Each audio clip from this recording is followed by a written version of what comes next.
오늘 아침은 공짜는 없다, 대가를 지불하라 하는 제목의 말씀을 나누겠습니다. 하나님의 신실했던 아브라함, 그의 아내 사라가 별세했습니다. 향년 127세라고 기록하고 있습니다. 열국의 어미가 되어 쉽지 않은 인생을 살았던 한 여인이 남편과 아들을 남겨두고 먼저 천국에 갔습니다. 불임으로 괴로워하던 사라에게 하나님께서 아들을 주겠다 약속받았던 그 땅에서 아들이 보는 가운데 조용히 눈을 감았습니다. 사실 불쌍한 것은 아브라함이지요. 예나 지금이나 아내를 먼저 보낸 남자는 불쌍합니다. 하지만 열국의 아비인 아브라함은 하나님의 약속의 땅에서 마냥 슬퍼만 할 수는 없습니다.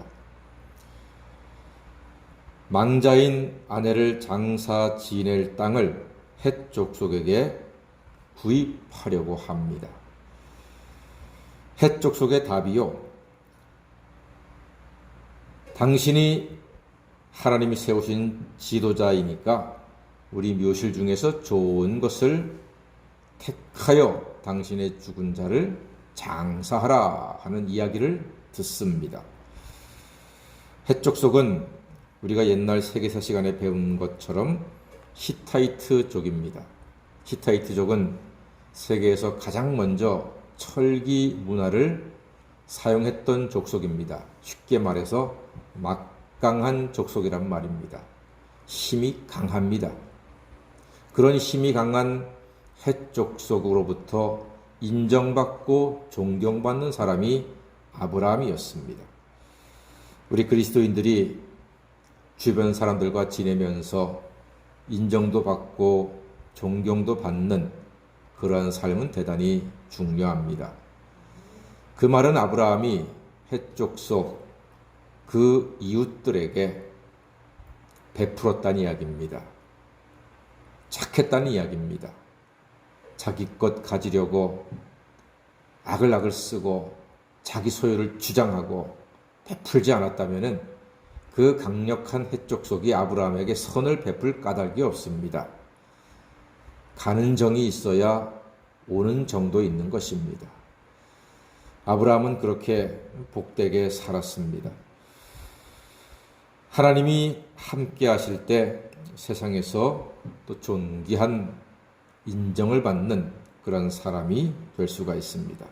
오늘 이 말씀을 보면서 아브라함은 하나님의 은혜로 이 세상에서 존귀함을 얻은 사람이었다 하는 것을 알 수가 있습니다. 아브라함은 아내의 매장지를 사기 위해서 제값을 치르겠다고 하니까 헷 족속은 그냥 쓰라고 합니다. 아브라함이 참 인심을 많이 얻은 사람이었다 싶습니다. 그냥 쓰시오. 아브라함이 재차 말합니다. 값을 내겠소. 값을 내겠소. 헷 족속 에브론은 15절 말씀 보니까요. 한번 볼까요? 15절. 에브론이 뭐라고 대답합니까? 읽어보겠습니다. 시작. 내 주여 내 말을 들으소서. 땅값은 은 400세겔이나 그것이 나와 당신 사이에 무슨 문제가 되리이까? 당신의 죽은 자를 장사하소서. 예, 얼마라고요? 예, 은 400세겔이라고 말하는데 뭘 내려고 하십니까? 그냥 쓰세요 라고 말하는 거 보니까 이 땅 주인이 돈 받을 생각이 전혀 없는 것은 아니었어요. 예, 거래가 성립이 되기 위해서는 값을 지불해야 합니다. 그래야지만 온전히 자기의 소유로 확정이 되는 것입니다. 아브라함의 값을 치르려고 하는 태도는 합당합니다. 하나님이 주실 땅에서 뿌리를 내리려면 값을 정당하게 치르는 것, 치를 대가를 정당하게 지불하는 것, 이것은 합당한 신앙인의 태도입니다. 목사가 교인의 가게에 갔는데 돈 안 받으면은 저는 그거 정말로 싫습니다. 다음부터 안 옵니다. 이렇게 이야기합니다. 그러면 돈을 받지요. 받아야지요. 뭐 추석 같은 명절 때 우리 성도님들이 이제 목사를 섬기는 마음으로 가지고 오시는 소중한 선물은 감사와 기쁨으로 받지만, 제가 필요해서 가게에 갔는데 이거 그냥 가져가세요 하면은 그거는 아닙니다. 저는 아닙니다. 저는 절대로 그렇게 못합니다. 반드시 값을 지불해야 제 마음이 편하고 다음에 또 갈 수 있습니다.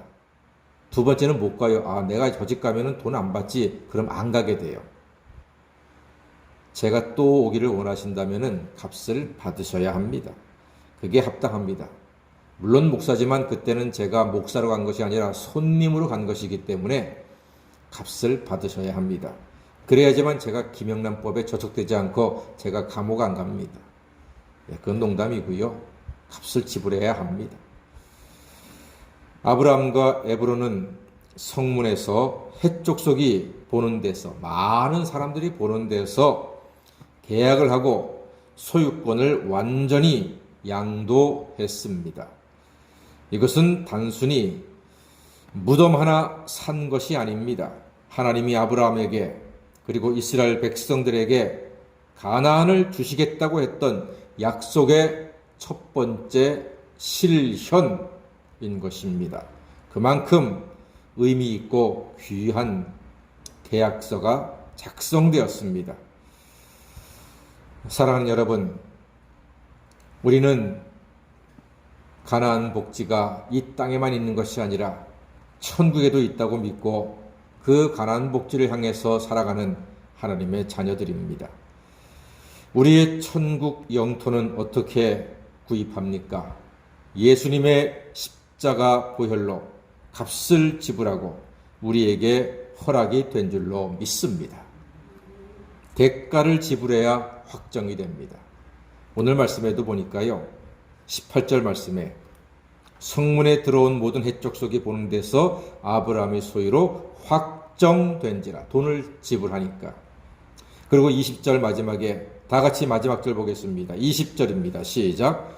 이와 같이 그 밭과 거기에 속한 굴이 헷족속으로부터 아브라함이 매장할 소유지로 확정되었더라. 값을 지불했을 때 확정됩니다. 값을 지불하지 않잖아요. 나중에 그거 우리 땅이야 하고 그 땅 주인의 아들 혹은 손자가 시비를 걸고 소를 제기하면 방법이 없습니다. 뺏기는 겁니다. 값을 지불할 때 확정, 이게 대단히 중요합니다. 아파트를 사시는 분들도 잔금을 지불해야 내 소유로 확정됩니다. 살다 보면은 물건을 할부로 살 때가 있습니다. 할부가 끝나야 나의 소유로 확정됩니다. 할부가 끝나지 않잖아요. 가게를 판 회사에서 소를 제기하면 뺏깁니다. 반드시 뺏깁니다. 할부가 끝나야 소유가 확정되는 것입니다. 대가를 지불해야 하지요. 대가가 지불되지 않으면 나의 것이 아닙니다. 예수님께서 십자가의 피로 우리의 죄값을 지불하셨기 때문에 우리는 하나님의 소유된 백성으로 확정된 줄로 믿습니다. 그러므로 지금부터 영원까지 예수님 안에서 영적 가나안 복지의 기쁨과 풍성함을 누리시는 하나님의 자녀가 다 되시기를 주의 이름으로 간절히 축원합니다. 아멘. 기도하겠습니다.